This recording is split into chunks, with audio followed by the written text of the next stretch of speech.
1 Coríntios 3, 1 a 5, diz assim.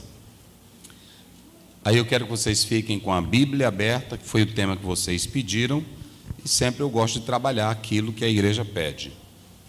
Eu, porém, irmãos, não vos pude falar como a espirituais.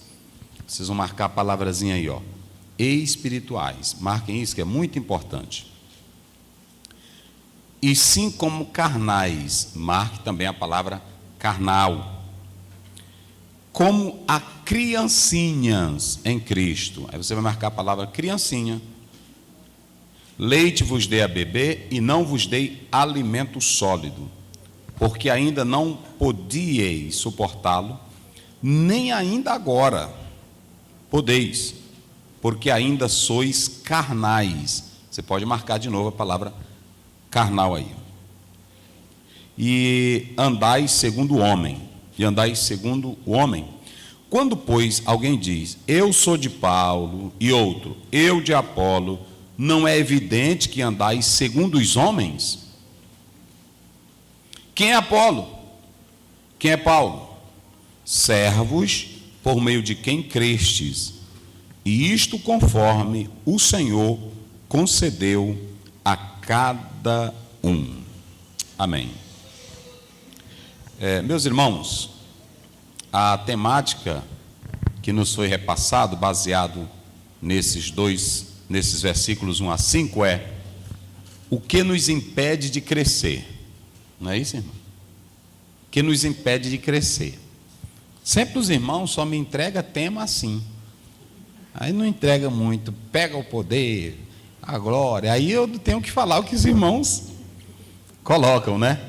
O que nos impede de crescer. Então eu vou falar sobre isso. Mas muito importante a temática, propícia para o momento, e nós vamos falar sobre isso. Primeiramente eu vou trabalhar o texto bíblico com vocês, e depois vamos falar algumas teorias sobre o crescimento, ok? Vamos lá.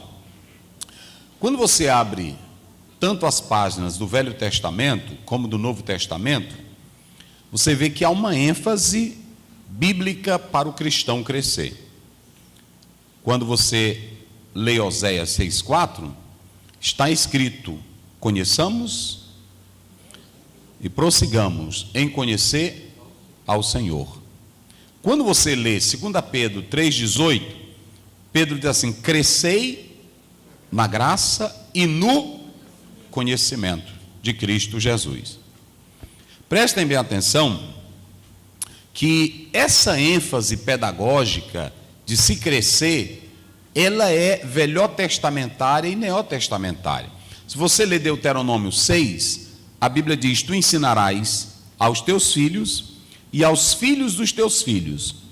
Sempre a ênfase na Bíblia é do crescimento espiritual. É do crescimento espiritual. Principalmente porque dentro do judaísmo não havia escola como hoje nós temos. Vocês sabem historicamente que as escolas, escola física vai surgir com a China, né? Sociologicamente, sabe-se que quem primeiro tem a ideia de ensinar são os feiticeiros, são os macumbeiros, são os pajés. Na época em que a sociedade ela era primitiva, as pessoas viviam para a caça, para a pesca, para o trabalho. Mas tinha os homens que diziam que eram detentores da comunicação com os seres sobrenaturais, que eram chamados de bruxos. Então eles assimilavam uma cultura ou uma crença religiosa, e essa crença eles passavam para as gerações, para as tribos. Só que o bruxo, ele, quando começou a ver que ele tinha um certo respeito, ele passou a manipular a transmissão da educação que ele tinha. Ou seja, naquela tribo ele dizia que só ele tinha o poder de se comunicar com os deuses. E todos na tribo tinham medo do bruxo, do feiticeiro, porque ele era quem dava a vida, ele era quem falava com os deuses. Pedagogicamente, vocês sabem que a briga no Brasil colonial, quando o Brasil era colônia de Portugal e posteriormente o Brasil se torna república, vocês sabem que o ensino passou a ser elitizado. nem todos tinham acesso. Assim como o bruxo dominava, também a elite passou a dominar o ensino no Brasil. Vocês se lembram que a classe dominante aqui no Brasil criou o que era ensino elitizado. Posteriormente, com a revolução que a educação vai tendo, acontece aquilo que é chamado de nova escola. E aí veio diversas brigas, em especial quando entra a presença de Paulo Freire, que ele mostra que a educação no Brasil ela era elitizada. Quem via para São Luís estudar, e quem ficava lá no interior, quem voltava daqui dizia: eu estudo lá no colégio tal, em São Luís. Esse colégio aqui é só colégio de rico. Assim como o feiticeiro lá primitivamente já dominava aquela cultura da educação, a elite no Brasil dominou a educação. Isso por muito tempo. Com a chegada da LDB, a Lei 9.394, quando ela chegou aqui no Brasil, quando ela foi aprovada, a LDB, aí começou-se a falar em novos modelos de educação para o Brasil. Mas a educação, até certo tempo, ela era uma educação privatizada, elitizada. Inclusive, nem as mulheres antigamente podiam estudar. E isso não é de agora, sempre houve esse poder ideológico de se dominar. Isso não é novo. E a educação, ela passou, como dizia Paulo Freire, ela passou a ser uma educação bancária, ou seja, uma educação de pacote. Vamos dizer isso aqui, vocês precisam aprender isso aqui, e é assim que se faz. Então, por isso que há esse atraso ainda hoje na educação brasileira. Mas por que eu estou dizendo isso? Eu estou dizendo isso aqui porque a Bíblia sempre incentiva o crescimento. A Bíblia sempre, ela fala do desenvolvimento em 3 níveis: espiritual, social e material.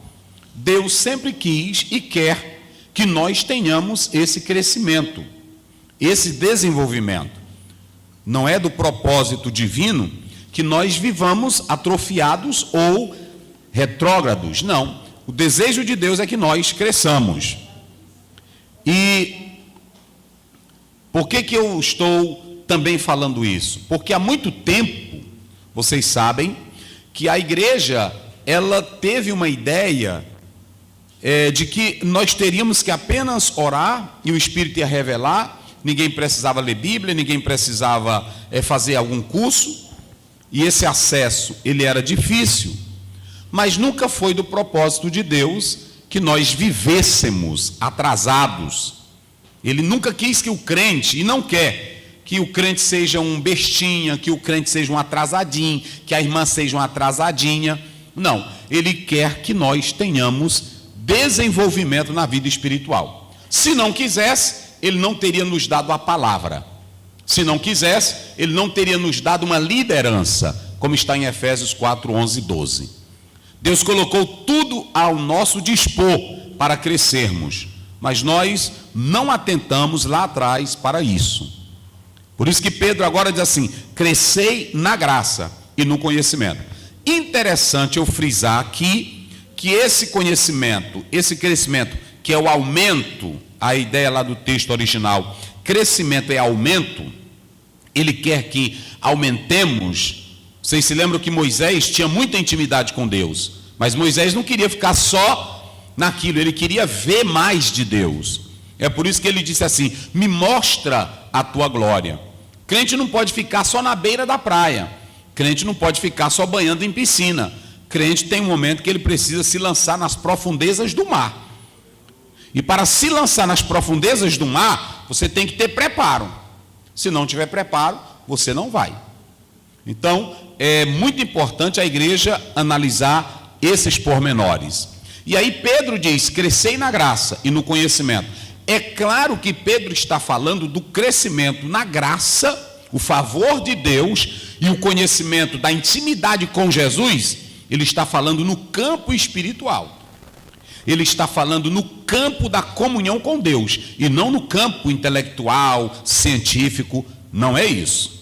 Ele está falando da nossa intimidade, no nosso desenvolvimento espiritual com Deus. Só para vocês terem uma ideia, quem pode ler aí rapidinho, 1 Pedro 3, verso 15. Antes, santificai em vossos corações a Cristo como Senhor. Ou seja, primeiramente, separe a sua vida para Jesus ser o Senhor da tua vida. E depois? E estais sempre preparados para responder com mansidão e temor a todo aquele que vos pedir a razão da esperança que é em vós. Certa vez eu estava... Tem um grupo aí que me colocaram, eu nunca pedi. Eles me botam no grupo. Até minha esposa diz: rapaz, sai desse grupo, tu não nem conhece. Eu disse: não, um dia desse botaram eu numa família, um grupo só de família, e me botaram. Aí a minha esposa disse: sai desse grupo, isso é de família. Eu disse: não, mas eu não pedi para entrar. Eu não sei como eles entraram aqui.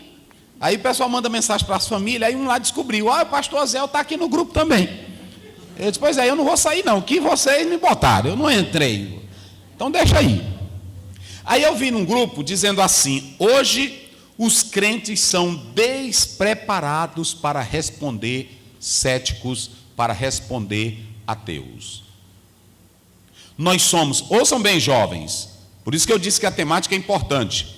Nós, cristãos, jovens que fazem universidade, jovens que estudam os modernos da França, jovens cristãos, não têm capacidade, habilidade para responder os ateus. Um ateu colocou agora recentemente aí, em uma postagem, dizendo: os cristãos praticamente têm medo de nós e não respondem ao nosso ceticismo. Por que isso? Por que a maioria dos jovens nossos, quando vão fazer bem aqui o Selma, ou vão fazer um curso de filosofia, por que logo que começa a fazer isso, voltam para a igreja com a mente perturbada e contaminada? Por quê? Por que eles passam a admirar mais essas pessoas do que o próprio Cristo da palavra? Será que você estaria preparado para responder isso? Por exemplo, os céticos agora, eles estão se valendo muito da pandemia para falar aonde está o nosso Deus. Por que ele não escuta o nosso grito? Por que ele não escuta o nosso clamor? Foi um livro lançado nessa pandemia pela CPAD, escrito por um doutor em matemática, depois vocês podem comprar, sobre a pandemia. Muito excelente. Ele responde aos céticos concernente a essa crise que nós estamos vivendo. E o irmão acabou de ler que nós temos que estar preparados para responder, não é com insegurança e nem com medo, mas para responder com segurança a razão da nossa fé. Então, será se você jovem, será se você irmão, irmã, está preparada para responder com mansidão? Eu li na história aquele escritor Maiperma, que ele lançou vários livros, comentários, mas ele lançou aquele livro através da Bíblia, livro por livro, conhecendo as doutrinas da Bíblia. E em um dos livros que ele escreve, ele diz que tinha uma senhora que morava em uma avenida, em uma rua, e lá tinha um vizinho dela. E o vizinho dela, ele recebeu um título de pós-doutorado em matemática. E ela estava varrendo a frente da casa dela, e aí ele chegou: vizinho, agora eu não acredito mais em Bíblia, eu não acredito em Deus, eu recebi o pós-doutorado em matemática. Aí ela disse: parabéns para você. Então agora você sabe contar tudo, né? Ele disse: não, comigo agora eu domino tudo, eu tenho reconhecimento. E ela disse: mas você sabe de onde você veio, o que você faz, para onde você vai, qual é o destino da sua vida? Ele disse: não, eu só sei que eu não creio em Deus. Ela disse: você não sabe nem aonde vai morar ainda? Você não sabe nem o seu destino e você acha que sabe tudo? Então ela confrontou muita coisa com ele, uma velhinha, que ele não teve argumento com ela.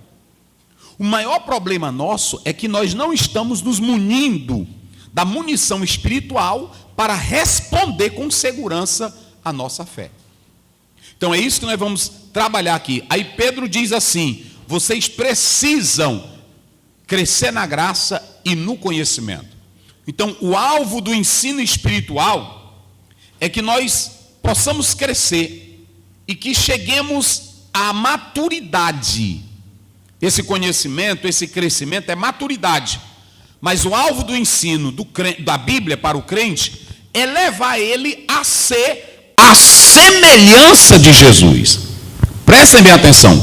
Qual é o alvo do ensino da Bíblia? Qual é o alvo do crescimento espiritual? Por que eu estou lendo a Bíblia? Por que eu estou me congregando? Por que eu estou orando? Qual é o objetivo de tudo isso? Romanos capítulo 8, vamos ler aí. Romanos 8, 29. Só para vocês terem uma ideia do alvo, do propósito de crescer. Vamos lá.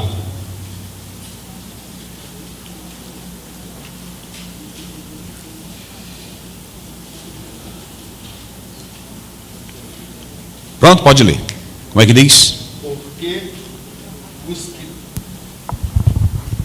Porque os que dantes conheceu, Isso. também os predestinou para serem conformes à imagem de seu Filho, a fim de que ele seja o primogênito entre muitos irmãos. Pronto, qual é o alvo do ensino bíblico? Qual é o propósito da busca espiritual? Olha bem para aqui, para mim, jovem, irmãos e irmãs. Se eu leio a Bíblia, eu sei qual é o alvo da educação espiritual. Quando você coloca um filho seu lá no antigamente chamado jardim de infância, que agora mudou, mas quando você coloca a criança lá no pré, quando você coloca a criança lá, colocava no ginásio, colocava no ensino médio, qual era o propósito? Eu quero que meu filho seja um médico, eu quero que meu filho seja um advogado, eu quero que meu filho seja um professor. Ou seja, já havia um alvo. E qual é o alvo do ensino espiritual? Por que você lê Bíblia? Por que você ora? Por que você se congrega? Por que você cumpre a mordomia cristã da igreja? Porque você tem um alvo. O seu alvo não é ser super crente. O seu alvo não é ser super perfeito. O seu alvo é ser como Jesus é. Esse é o propósito da educação espiritual. Eu tenho que entender que há um propósito de Deus. Eu não posso viver a minha fé, a minha vida cristã, querendo imitar pregadores, imitar crentes, imitar denominações, imitar fulano. Eu tenho que viver a minha vida querendo ser como Jesus é. O meu propósito de crescimento é esse. E aí quando você pega 1 João 3, verso 2 e 3, ele diz, assim como ele é, nós o veremos e seremos semelhantes a ele. Então o alvo da educação cristã é isso. Mas pastor Aziel, se a gente tem Bíblia, pastor Félix, tem Espírito Santo, tem a igreja, tem líderes para nos ensinar, por que há um estorvo? Por que a igreja é tolhida? Por que a igreja é embaraçada de crescer? Vocês querem ver um exemplo? Eu já dar um exemplo para vocês, já na Bíblia, já no texto. Por que a igreja ela não cresce tanto em qualidade na vida cristã? Por que a igreja ela é impedida de crescer? Eu coloco aqui, a falta desse crescimento ou impedimento é porque nós não desejamos, primeiro, assimilar valores, nós não desejamos atentar para as boas atitudes, para os bons exemplos. O que nos impede de crescer é a falta de um bom relacionamento. O que nos impede de crescer é o desejo de ser como Jesus é. Então nós vamos trabalhar o texto que foi o que vocês escolheram e depois eu vou apontar isso aqui sobre essa questão, aquilo que nos impede a crescer. Vocês podem observar como é que diz a primeira parte do versículo do capítulo 3 de 1 Coríntios. Vamos lá. Aí pega a Bíblia para você saber que não é coisa da minha cabeça. Se você se zangar, você vai se zangar com a Bíblia. Mas não é coisa minha. Vamos lá, como é que diz? Eu não vos pude falar como? Muito bem, olhe para mim aqui agora. Você tem um texto, que esse texto aqui, Paulo, ele está falando para uma igreja que havia recebido o Evangelho, que tinha todos os dons, mas que ela não crescia. Ela crescia em dons, ela crescia em números, ela crescia em movimentos, mas essa igreja aqui, ela não crescia para ser conforme a imagem de Jesus. E quando Paulo olha para essa igreja, ele diz assim, eu queria estar em um nível de falar a vocês em um nível espiritual, mas vocês não são espirituais. Como é que Paulo se dirige para a eleita de Cristo, a escolhida, a igreja? E ele diz assim: olha, amados, eu não posso falar com vocês no nível da espiritualidade. Essa palavra, o português, ele não vai dar uma ideia clara, mas esse pneumatikos espiritual é aquele que é gerado pelo Espírito. Espiritual aqui é aquela pessoa que tem a vida dirigida e produzida pelo Espírito Santo. Quando Paulo diz em Efésios 5,18: e não vos embriagueis com vinho, mas enchei-vos do Espírito Santo, a expressão lá é: sejam controlados pelo Espírito Santo. E aonde o Espírito Santo controla, não tem briga, não tem inveja, não tem ciúme, não tem contenda. Tem irmão aqui que ele está orando e o fogo está caindo, mas se você mesmo na oração passar assim, e aí pisar no pé dele, se ele tiver uma faca, ele te fura. Eu estou logo avisando aqui para vocês.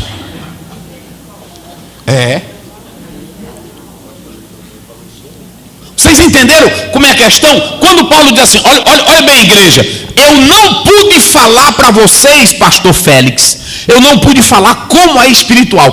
Paulo estava no nível espiritual, mas quando você é espiritual, você quer ver o que é crente espiritual? Vamos beber aí, Gálatas. Eu quero que o irmão leia para você saber que não é da minha cabeça. Eu sei de qual, mas eu quero que ele leia. Gálatas 6, primeiro. Olha o que é um espiritual. Vamos lá. Depois 1 Coríntios 2,15. Vamos mexer aqui. Vamos mexer. Vai lá. Irmãos, se um homem chegar a ser surpreendido em algum delito, o homem for surpreendido, vier a pecar, vier a cometer alguma coisa, vai lá. Vós, que sois espirituais. Olha, diga comigo, pneumatikos. Diga comigo, pneumatikos. Aqui é a palavra do pneuma, é um adjetivo. Aqui é a palavra pneuma. Pneuma, irmão, é aquilo que a gente estuda na teologia chamado pneumatologia. Quando você, pastor, por que você fala isso? Quando você chegar bem ali no São Domingo, toda vez que eu chego lá, aí tem um quadro. Aí tem as especificações dos médicos. Aí tem assim, pronto. Pneumatologista, no grego, pneu é ar. Vocês não viram o carro não tem pneu? O que carro tem? Tem pneu. E o que tem dentro do pneu? Tem ouro dentro do pneu? O que tem dentro do pneu? O que faz o carro andar? É o pneu, mas o que tem dentro do pneu? O ar ali é o que dá vida. Pneumatikos é o Espírito Santo em nós dando vida, nos empurrando para ser como Jesus é. Oh, aleluia. Você pode ouvir pastor Zé, você pode ouvir, ou pode ler John Stott, você pode ler John MacArthur, você pode ler John Wesley, você pode ler quem quiser, mas quem te empurra para ser como Jesus é, vai para cá, vem para cá, é o Espírito Santo de Deus. Ele é o sopro, ele é o ar. É assim. Aí ele leu: vós que sois espírito, faça o que com o irmão? O irmãozinho vai estar fraco, o irmãozinho, o irmão pecou, o irmão fez uma coisinha, e tu que é espiritual, o que é que tu faz com ele? Corrige o tal com espírito de mansidão. Para aí, lá vem o irmão espiritual. Olha para mim aqui. Olha para mim aqui. Vou mostrar dois crentes espiritual na igreja.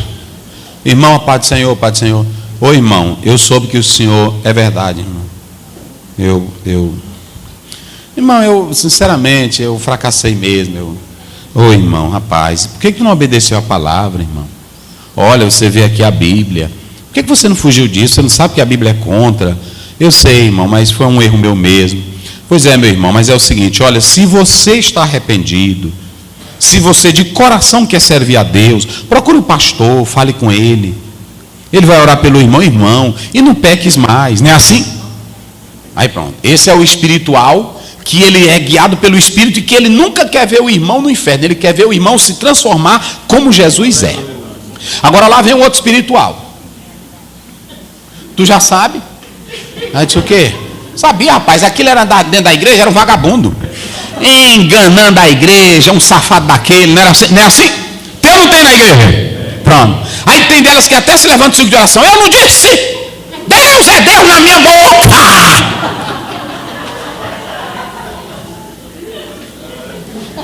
falo, meus irmãos, aqui, quando eu falo, minha irmã, não é outra coisa, é o Espírito Santo me ungindo.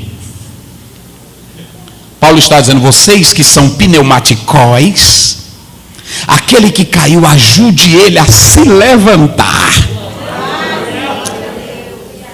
Como é que essa igreja aqui era espiritual, irmão? E na hora que um crente tinha problema, ele levava o crente para o tribunal. Na hora que os crentes tinham problema, era briga. Paulo diz, eu não posso chegar com vocês no nível de vocês. Por quê? Porque Paulo não era do nível dele. Quem é espiritual tem outro nível. Diga comigo isso. Quem é? Bem forte. Quem é? Espiritual tem outro nível. Crente espiritual é tranquilo, irmão. Terminou o culto, tem um grupinho ali da fofoca. Aí ele passa. Pode ser, meus irmãos. Né? Os irmãos estão conversando. Meu irmão, quando ele sabe que tu é espiritual, ele na mesma hora corta a conversa. O grupinho da fofoca. É assim ou não é? Agora, ele quando sabe que tu é da fofoca, porque no Salmo 1 diz, não anda e nem se der. Quem gosta de fofoca, na hora que vê um grupinho, aí ele para. O que é isso aí, irmãos? Nós estamos aqui falando da irmã. Eu estou dentro, não é assim? Agora, quem é espiritual, o salmista diz, nem se detém. Ele nem para ouvir. Só que se você ler no versículo 3, vai aparecer a outra palavra, sarkikoi. Sarkikoi, aqui, observem bem, Paulo está dizendo, pelo tempo que vocês já têm, pelo nível de vida que vocês já têm, era para mim estar falando com vocês em outro patamar, mas eu estou falando como a carnais. Lembrem-se de uma coisa, quando Paulo, escutem bem, quando Paulo foi para a igreja de Corinto, ouçam bem, quando Paulo foi para a igreja de Corinto pela primeira vez, a primeira vez que Paulo esteve em Corinto, ele compreendeu que os crentes eram carnais, só que ele não fez força, porque ainda era natureza humana, era aquela fraqueza humana que o crente, quando aceita Jesus, todo crente tem. Crente, quando aceita Jesus, não quer dizer que ele logo se tornou um grande espiritual. Ouçam bem, espiritualidade não nasce da noite para o dia, espiritualidade é progressiva. Ninguém se torna santo da noite para o dia porque aceitou Jesus. É por isso que nós falamos sempre em 3 níveis de santidade. Posicional, logo que você aceita a Cristo Jesus, você já é santo. Mas você tem a progressiva, que é você caminhando para ser perfeito, como está em Filipenses 3. Paulo diz, eu prossigo para o alvo. Ele não era perfeito. A nossa perfeição, ela é progressiva. E afinal, que nós vamos ser como Jesus é.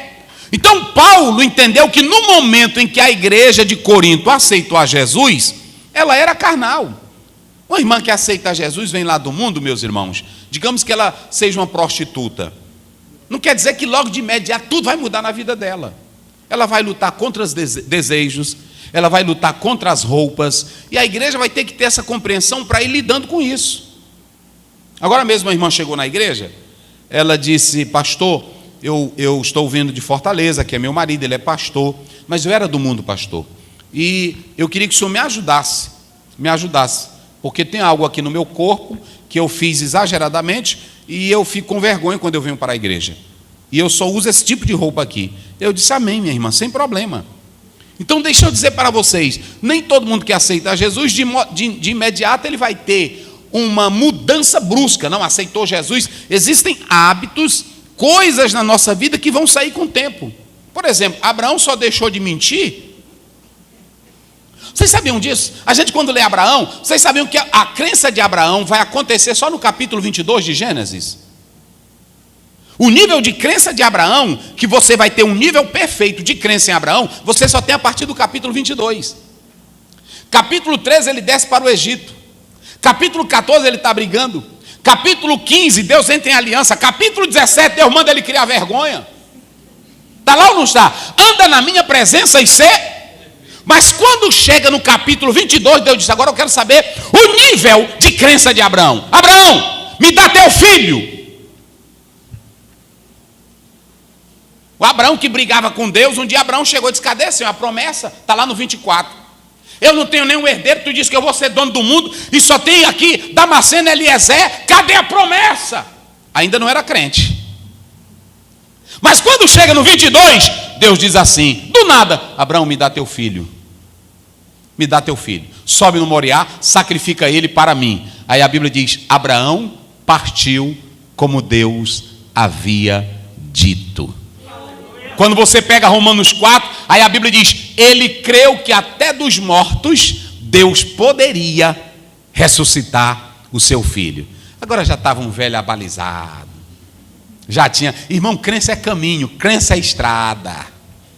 Crença é experiência, não é da noite para o dia não. Você pode observar que todo irmãozinho que aparece na igreja, está cheio de Deus, não é assim? Vem Satanás, vem para cima de mim. Na mesma hora ele cai, não é assim não. Diga comigo, crença é estrada, é experiência, é caminhada. Não é da noite para o dia não. Abraão, o nível de crença de Abraão só vai aparecer no 22. É por isso que não se apresse. Olha, tem muito irmão na igreja que se desvia, que na hora que aceitar Jesus, a gente quer empanturrar ele de atividade da igreja. Venha para amanhã, a oração da manhã, 5 da manhã, aí 9 horas a oração, 3 horas tem aqui a campanha, 5 horas você tem que estar aqui, à noite o culto, aí o irmão fica, né? Ele fica doido na igreja. Fica doido. Lá em Coroatá tem um que ficou doido. Não é, aqui eu não estou usando de modo simbólico, foi doido. Doido mesmo, doido. Aí pronto, chegava de manhã, ele estava na oração. Terminar, irmão, tu não vai tomar café não? Não, estou em jejum, pastor. Aí pronto, tá doido. Agora mesmo eu vi ele lá, eu, mas a minha esposa. Eu disse, se ele ficou bom, aí